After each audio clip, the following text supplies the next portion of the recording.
Tombez amoureux de vous-même pour la Saint-Valentin. Serez-vous plus complet le jour où vous trouverez l'homme ou la femme idéale ? Pas vraiment en fait, car vous êtes déjà complet.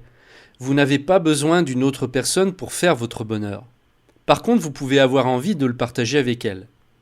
Je parle souvent avec un ami qui recherche son âme sœur déjà depuis un petit moment et qui enchaîne les échecs amoureux sans arriver à trouver celle qui partagera sa vie. D'un autre côté, il a du mal à lâcher prise, car il s'imagine qu'il ne trouvera le bonheur que lorsqu'il la rencontrera. Nous sommes souvent partis dans de longues conversations, et pas plus tard qu'il y a quelques jours, je lui expliquais qu'il devait d'abord trouver le bonheur tout seul et qu'il ne devait rien attendre, que tout était déjà parfait dans son présent. À la question d'un journaliste « Qu'est-ce qui empêche les gens de se réaliser ?», Deepak Chopra répond « L'idée qu'il y a quelque chose au coin de la rue qui les rendra heureux. Ils sont toujours à la poursuite de quelque chose qui ne se produit pas en ce moment. Donc le malheur vient quand nous remplaçons la réalité par l'imagination. Il n'y a rien de mauvais avec ce moment. Il est complet. Si vous pouviez vivre dans ce moment, alors vous seriez OK. Mais vous vivez soit dans le passé ou dans le futur, et nous pouvons dire à propos des deux qu'ils ne sont pas là. Nous avons trop tendance à croire que l'autre va combler tous nos besoins et qu'il va nous rendre heureux.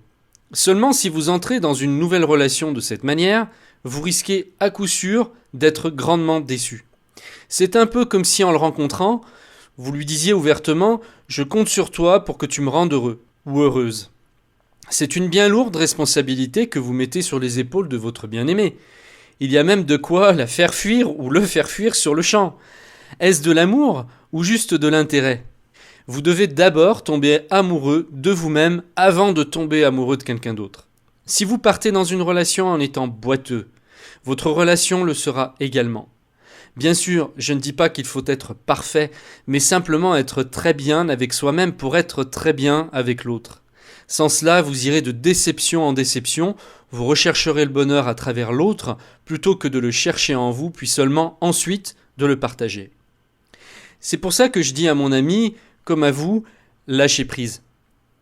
Si vous vivez déjà en couple ou que vous venez d'entrer dans une nouvelle relation, aimez l'autre tel qu'il est. N'essayez pas de le changer ou vous serez à coup sûr malheureux.